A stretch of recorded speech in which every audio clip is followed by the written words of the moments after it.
Thank you for having me. It's a great show, Sure. and I see nothing but bigger things from Monty and the Pharaoh going forward. Thank you. 2020, it's a coronavirus year, but it's also going to be the year of Monty and the Pharaoh. I have big expectations for you guys.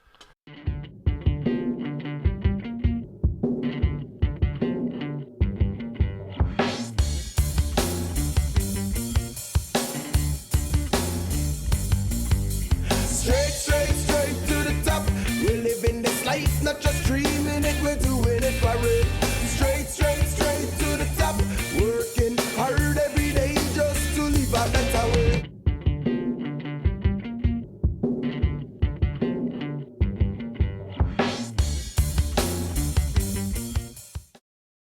All right, welcome back to Long Island's #1 pro wrestling broadcast out of Indie Music TV, here out of Ronkonkoma, Long Island.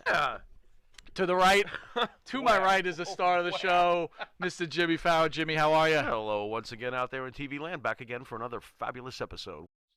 Our special guest on tonight's show is the WWE and UWF's own and who we consider a friend. And let's welcome the iconic Mr. Sonny Beach. Sonny, how are you, sir? Thank you for having me, guys. Monty and the Pharaoh show. Thank you for Pharaoh. coming on. Sonny, haven't seen you since you were at our gimmick table at the big event. What's been going on? How's things A lot of holding good up? Stuff going on. Happened to had coronavirus. What? I was out of commission for about 3 weeks, and Right. my son Austin had it, my wife had it, Rosie, and I had it, and thank God we're all doing better now, and a lot of our friends, are doing better that had it, and a couple of people we know passed away, so I'm mourning the loss of a couple of dear friends that passed away. And hopefully, we'll all get through this, sooner than later. Do you have a message out there for people that may think this is fake news and it's not what it is? It's the real deal, people. I mean, I've never been hit as hard as I was. The high temperatures, fever. Can you tell people what was it like? The symptoms. I was quarantined. I went right to the hospital. I wasn't feeling good. My son wasn't feeling good, so we went and we got swabbed and make sure we didn't have the virus, but actually we did. And they sent me home, and I had to stay quarantined. I was in my bedroom for 18 days straight. Wow. Didn't leave my bedroom, had my own, private bathroom and stuff, and just stayed in there. And my wife took care of me. And then as soon as I was, getting better, she got sick. How do you think you came in contact with it? And please don't say the big event. Wait a minute, Thanks. hold on. Can I just tell a quick story? What? A quick story. We're going to do the big event, right? And it's the beginning of the corona We thing. were debating. So I pick up Rick. Rick's working the gimmick table. She's right And me and Tony Rick are talking Atlas. about how and Tony Atlas was there at the gimmick table. It was a combination I of could Rick. have got it from the big event. I mean, I don't know where I got it from, and that was the last place that I was around a lot of people. The Saba Yeah, but Simba, you- all right, the so- Saba Simba stick? I lost 25 pounds Jesus. with the coronavirus, the corona diet, I call it. Oh, my God. The Corona eating. diet. Do you think you really caught it from big event? I don't. I can be honest. I don't know where I caught it from. Dude, I was washing your hands on a regular basis. Yeah. I mean, we had the sanitizer with us. I mean, Yeah. we were cleaning every time I go to the restroom. But you I were would eating shake them ribs people's with your hands. I would, You were eating those ribs with the What's hands. he supposed to eat them with? Hey. Yeah, Because we're going to do the big event in November, and Rick's going to be at the gimmick table. But Rick says to me, I hope you get a better place, like a better table section. Oh, we were put in situation, the punish right, corner spotting. at the big event last year. But I said to Rick, I said, thank God. I'm glad. it I could've wanted worked to be in two a ways. corner. I mean, maybe the virus ended up in that corner, or Yeah, maybe, it didn't we work were out so protected. good I for don't him. know, but So how do you like the new studio, Sonny? your studio is beautiful. Thank you for having me. It's a great show, sure. and I see nothing but bigger things from Monty and the Pharaoh going forward. you. 2020, it's a coronavirus year, but it's also going to be the year of Monty and the Pharaoh. I have big expectations for you guys. My friend, a few weeks back, Dark Side of the Ring was on. You were one of the main stars. I don't know about a star, but I had a little bit to do You were with it. prominent in it, Nicely for sure. featured. In fact, I was proud of him. Like, that's my boy on TV. That's my boy. It was a pleasure to do that and try to make Herb look a little bit better than what he was portrayed in all this. But, you can't change history pretty much. I mean, everybody knows that Herb liked to party. And Herb, tried to do the right thing, trying to start his own promotion, which was part of the main thing of the show. And you saw on the show that all the boys that were on the show liked him. Brian Blair. Well, let me Cactus, ask you Mick this. Foley. Let me ask you this question. When do you first meet Herb? One, and then two, I never saw we were talking about this earlier too. I never saw that so many people who never got paid be so happy about it. You know, he treated everybody well. I mean, there wasn't a bad bone in his body. He never really meant to hurt anybody. I mean, yeah, if he didn't have the money to pay, yeah, he tried to jerk the boys around, you know, with the paydays. If he didn't have the money, or maybe the funds weren't getting transferred, or the sponsorship didn't come in, or the TV syndication money didn't come in. There was all.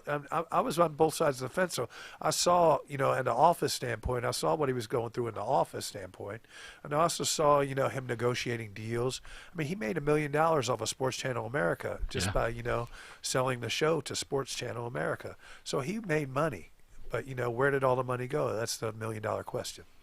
Sonny, one thing I did not remember or realize was that Andre the Giant wrestled in the UWF. I never remembered that. How did that even happen? I don't think he ever wrestled with us, but he did a couple of promos with us with Captain Lou when he went out to Reseda, California. How'd you guys pull that off? Herb, he dangled a golden carrot in front of him. I mean, Andre was, you know, on the twilight of his career. You know, he had a lot of health issues at the time, and Vince wasn't really using him a lot at that time. He was going back and forth to Japan still for Giant Baba, and he brought him in a couple of times, and he did promos, and the Giants coming, and, you know, just having the name Andre the Giant on your card or associated with your promotion. I mean, that was huge back when Herb was starting out. Sports Channel America went crazy for it. How about you? You must have been like, this is going to happen. Like, this is going wow, to work. we got Andre? I said, you got to be kidding me. And Herb goes, yep, we got him. And Herb would talk to me, would run ideas off me. You know, I respected Herb. I guess he respected me, or my opinion. And I got to be, you know, pretty close with Herb. When he moved back to New York, he opened up an office here in New York, right in the Blimpie headquarters, right next to 7 Penn Plaza, right next to the Madison Square Garden. And he was going to, you know, start UWF up again. And he was going to syndicate shows over in Germany and Austria. And he wanted to do shows in Israel and do some overseas tours, Australia.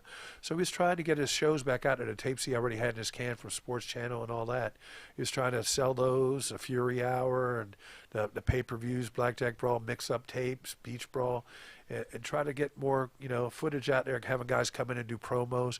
Captain New was working with us in the office. Johnny Valiant was in the office with myself. And, you know, he has 2 major players that were with Vince, you know, former champions and manager of champions. And, I mean, and he was, you know, really going to try to make it a go. And he was trying to get sponsorship and get syndicated overseas. And it was about to happen when, he died. How influential, if any at all, because Mr. McMahon character appears a few years later, right. But how influential was Herb Abrams making himself the owner the center of attraction? I mean, Herb was a fan since growing up. You know, right. He was a big Bruno fan. Right. Bruno idolized Bruno growing up. That's why right. Bruno was with us. Yeah. But Herb wanted to be part of the show. And Herb, whether it was announcing, whether it was ring announcing, whether it was commentating, whether if he had to get in a ring, if he would go up to the ringside and do ringside interviews. You'll see that from the beginning of the UWF with Ludwig Vorgo, the Viking. He got up in Tony Helm's face, and, you know, Tony Helm, you know, was belittling him on camera. He got up in front of the Power Twins a couple of times. He got up in front of me and Steve Wild Thing Ray a couple of times. Got in between us a couple of times, a little pushing and shoving. He got involved. South Carolina, when we were filming down there, he got involved with Colonel Red and a little angle down there, I think with Ivan Koloff. So he would put himself in different situations that he really shouldn't have been in. And we really didn't plan some of them. It just was spontaneous. It just happened. How true is it, his West Coast pitch to Vince McMahon? That was true. He had a meeting with Vince. He went to the offices and they met. But, you know, is this while the UWF is going, or is he not started yet? I think this was right at the infancy of the UWF when it was. So how was he able to starting even out. get in Vince's office then? I don't know. Herb could, Boy. you know, weasel his way in anywhere. Herb had the gift of gab, and he was likable. That's what people don't understand. He was very likable. He was very charming. He was very funny. He had a great personality. He'd make you laugh. How many episodes would you tape Like, so you did 26 episodes, you said, for the first Furious, right? We usually would shoot like 13 weeks and get those in the can and stuff like Sports Channel and stuff. And then if they renew, they do another 13 weeks and everything. Now, did they pay you by match, or they paid you for I think the taping? for the season. I think it was you'd have to have a certain amount of tapes in the can, and that's way. And how much would you get paid for that? It would depend on if he had a contract with you, or he would pay you per DM, per night or per show or whatever. A lot of people didn't have contracts; they would just come in and work for him. And anything went with Herb. You throw some ideas up to him, and he would go with it. How often did you find his improv card being pulled, though? Because he did, like, for example, with Steve Roy, take a swing at me. The incident where he said, like, how often did he do that? And did that ever step on some of the toes of the wrestlers who you just said had freedom? Did it ever crisscross? Ever? A little bit, but Okay. not to the extent where it was noticeable. Okay. I mean, if you had a strong booker, and you had your matches planned out, and you had your talents planned out, the shows, I tried to stress that to Herb. Herb, you can't go into a place that we're not on TV, or you're not promoting it, or you're not on radio spots, or doing any television ads, or your show's not playing every week. You got to have that before you go into a territory. For the TV, the weekly episodic situation, was Blackjack the booker, Blackjack Mulligan, or was that? Not really. I only saw Was he Blackjack more- a couple of times. So he was on on. a Was it Blackjack more on Brawl. air? He His wasn't there a role. lot. He was only at a handful of shows that we Okay. were on. Okay. Okay. So, and he didn't really book us. I mean, Herb would book me. Hotel. We would come to New York, and that's where he made his headquarters. He worked Okay. out some deal with a Pennsylvania hotel right across from Madison Square Garden. Okay. And we would come in and do TV tapings there. And he would always have it was in their grand ballroom. He'd always have 300, 400, 500 people there, and he always put on decent matches there. Mm-hmm. But matches, we filmed for maybe 5 hours a night, Okay. and we'd try to tape as much as we could. We would do interviews all afternoon. We'd do some on location stuff. We would do most of the stuff there in the hotel, a handheld and a boom mic, and do a captain's corner with Captain Lou Albano, or Bruno maybe would interview a Craig DeGeorge. He'd had some Brian Rico and those guys from Sports Channel America. Did Bruno and Albano take him seriously? I think they were both there for a payday. I know Lou was there for a payday. I think Bruno would always tell him, you need to do it this way, and he would listen to Bruno. He respected Bruno, and he would listen to him, but Herb did what Herb wanted to do. Herb would tell him, Bruno would tell him how to run shows, how to do TV. He would try to show him things. And would Herb listen? Sometimes yes, sometimes no. We tried to have structure there, but different guys were coming in every week. Right. Maybe he bounced a check to somebody, they're not coming to work for him the next TV taping. Or maybe somebody got hired back to WWF. I know he had Rick Rude, he had Greg Valentine, Honky Tonk Man at TV tapings at a Pennsylvania hotel, and then Vince, sent him a cease and desist. He couldn't show them on TV. They were still under contract. Describe the UWF locker room feel during its like run. Anything went. It was like one big party. It was like, like you're joking around. I mean, it was a great atmosphere. I mean, there was a lot of camaraderie, all the boys having fun, joking around. It wasn't like a tight, all business, He had the talent there to really make an impact on the wrestling business, but he didn't have the financial backing. And me and all the boys talk about it. Me and Mick Foley, me and John Arizzi talk about it, Brian Blair. If he would have put his money and invested in, maybe somebody putting together a business plan. Run it like a business, not like a party. Lenny Doog. D-U-G-E. Very emotional Yeah. during this. Lenny During and Herb this. were best friends. I mean, Well, without Lenny, UWF would have fell apart. Well, in what its was infancy. his role actually, and Lenny did he worked write? for NBC Studios. Okay. He was a film and edit guy. He was with The Tonight Show, Johnny Carson, Jay Leno.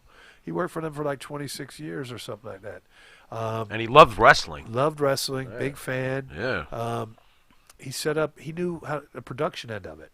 So without the production end of it, he would have never been on Sports Channel America, and he needed Lenny to book the shows, book the cameramen, book the lighting companies, book the riggers, and everybody else to do all that stuff. And, Lenny had a little falling out with him too. He didn't like Herb's lifestyle. The getting high, doing drugs, and putting his good name on the line pretty much. With all the people that he dealt with. You deal with 26 years at NBC.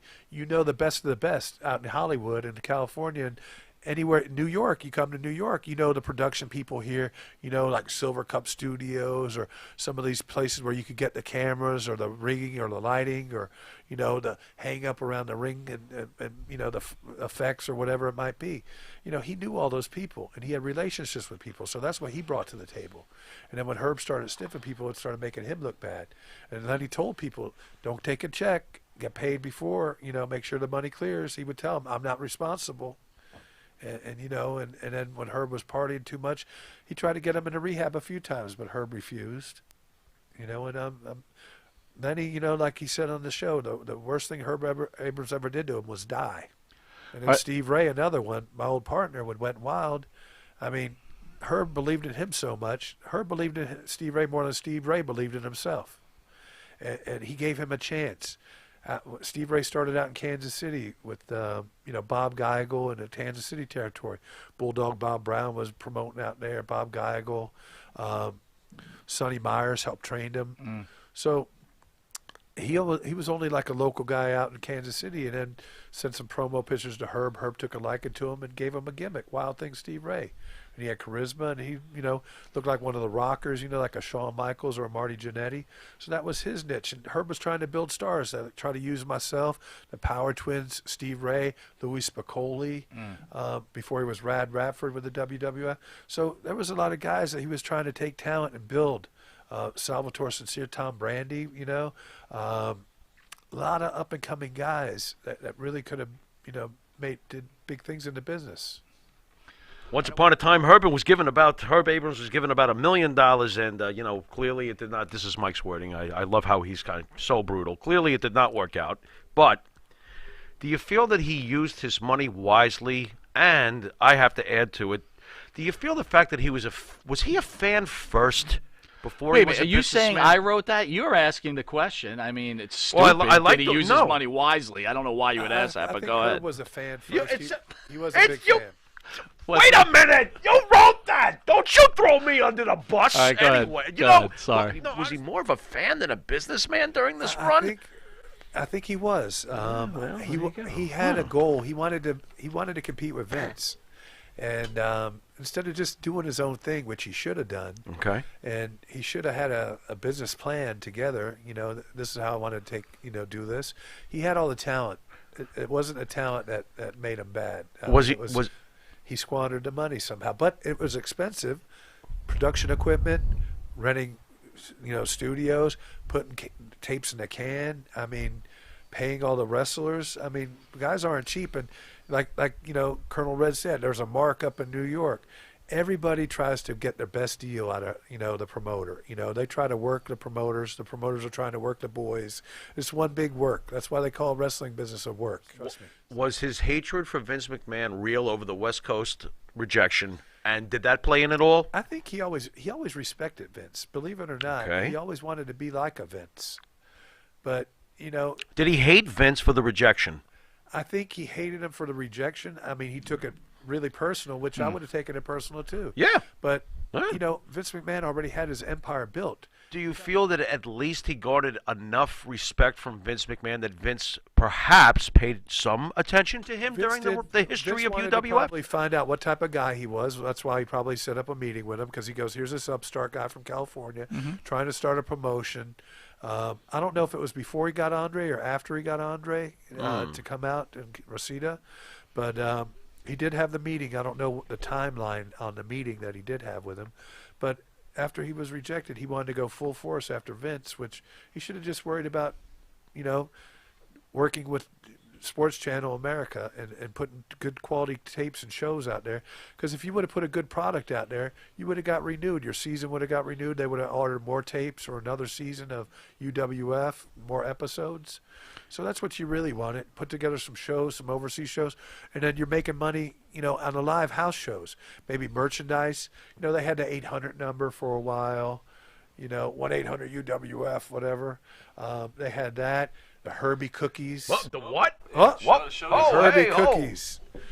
I wanted to bring Monty and Pharaoh a little gift for their new studio, so I bought him a few Herbie cookies. You brought us Herbie cookies. You've got the That's the Herb Abrams What is Mr. that? Electricity cookie. Mr. Electricity cookie, Gotta right? zoom in on that Wait a one. minute. Where's the yellow boots? They're coming. They're coming. Okay, They're okay, coming. Okay. Then you've got Herb with Bruno, I think, right? That's them commentating. Yeah. That's one of the How most awesome is iconic that? duos in wrestling history right there. And then you've got the boots, the That's Herb the boots, UWF yellow boots that he wore. the UWF belt Herbie cookie. When he was making himself the star, Right. what were the wrestlers' reactions? Did anybody did you guys talk amongst each other and go, We what is he did. doing? I mean, a lot of Or boys did were anyone like, try to we stop thought him? this was Or? a wrestling show, not a comedy show. Guys. Some of the old like Bruno would get upset. Captain Lou, John Tolis. I Tolis bet. was rip him. He would curse at Herb. What the hell are you doing? This is wrestling. We're here to wrestle. We're not here to watch your bull. And some of the guys would get really offended by it. Was Herb Abrams ahead of his time? I think he was to a certain degree. Wow. I think I feel he was too. I think some of the stuff that Vince was doing, Herb Yeah. did it before him. Mm-hmm. But Vince always wanted to be a wrestler. But, his father didn't let him. His father made him be a commentator first. All those years when he was doing the commentary, and then Vince started working out, and then Vince started getting huge. And then Vince started going in the ring. And then his son Shane was in the ring. And then his daughter Stephanie was in the ring. And his wife even was in the ring. So, the whole family. And he put his time in Vince, and he could do whatever he wants. If anybody could get in the ring, it should be the McMahons. Mm-hmm. Mm-hmm. They paid their time. They paid their dues. They made wrestling what it is today. And I take my hat off to them. Like Vince McMahon or not, you got to respect him. Herb Abrams seemed like he wanted to be one of the boys more than he wanted to be a business owner, and that might have been a demise of UF. Well, you see UWF. the yellow boots. He wanted to be one of all the boys used to wear cowboy boots out. You see Hogan with his boots and the jeans, and and Yeah. everybody, Jake the Snake. I mean, everybody had cowboy boots at the time. Back in the late '80s, mid '80s, early '90s, Dusty, Magnum TA. Everybody wearing boots. Herb got his own custom-made yellow ostrich, boots, and he had UWF put on him for Blackjack Brawl. And then he had the yellow blazer, and Yeah. he made himself, into a character, and it is what it is, and Herb wanted to be somebody, and he became somebody. He did. Maybe not in this lifetime, when he was alive, but in his death, look, It's been growing ever since. Dark Side of the Ring. He's like a cult hero. Right. He was always good to me and my family. He was good to a lot of the boys.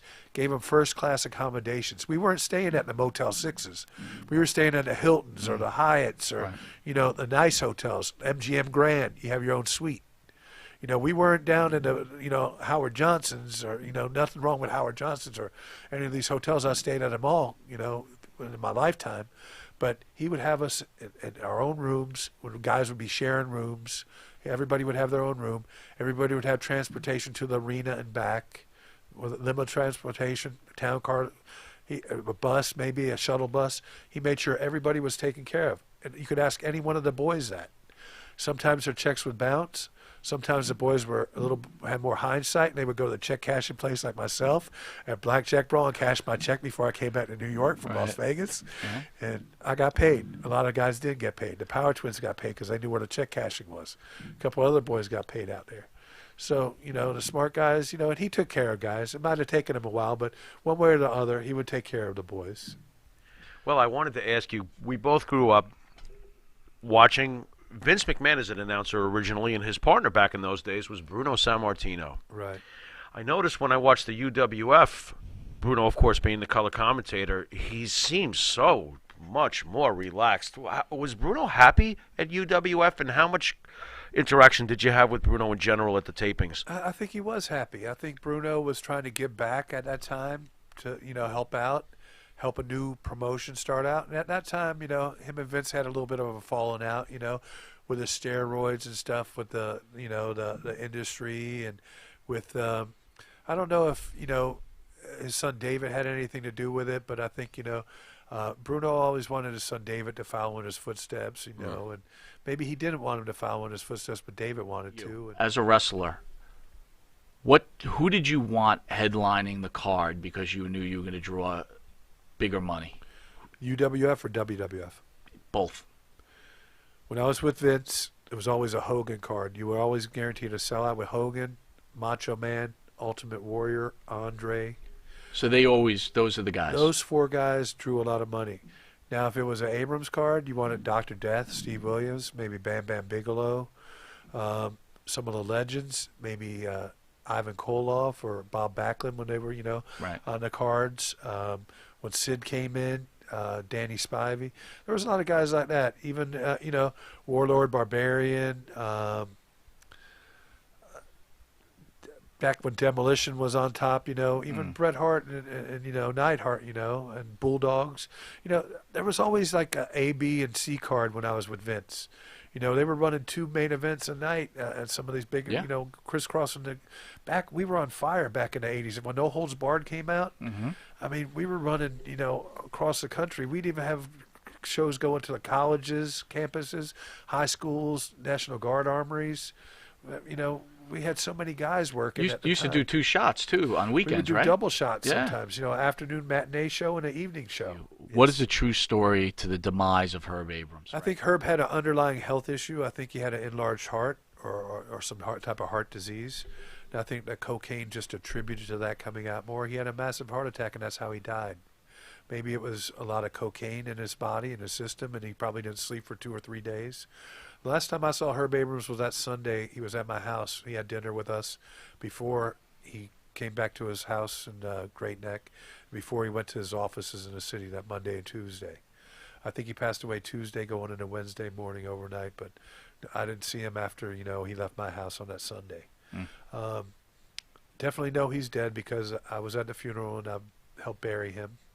So I was one of the pallbearers, and I definitely went out to the cemetery and with his family and went back to their house and sat Shiva and stuff with his family. And, he's definitely not alive. He's definitely not an informant. He's definitely not, out there, because he definitely would have surfaced some way, somehow. The real story about Herb Abrams, my story, Rick Allen's story, Sonny Beach story, he always treated me good, with respect, treated my family well, treated most of the boys well. A couple guys didn't get paid here and there. Maybe some of the girls didn't get paid here and there. But was he a mean-spirited person? No. He didn't have a mean bone in his body. Was he a fun guy to be around? Yes. Did the drugs and alcohol maybe contribute to his demise and his business and the way he ran things? Yes. But Herb Abrams was a good guy. He was my friend.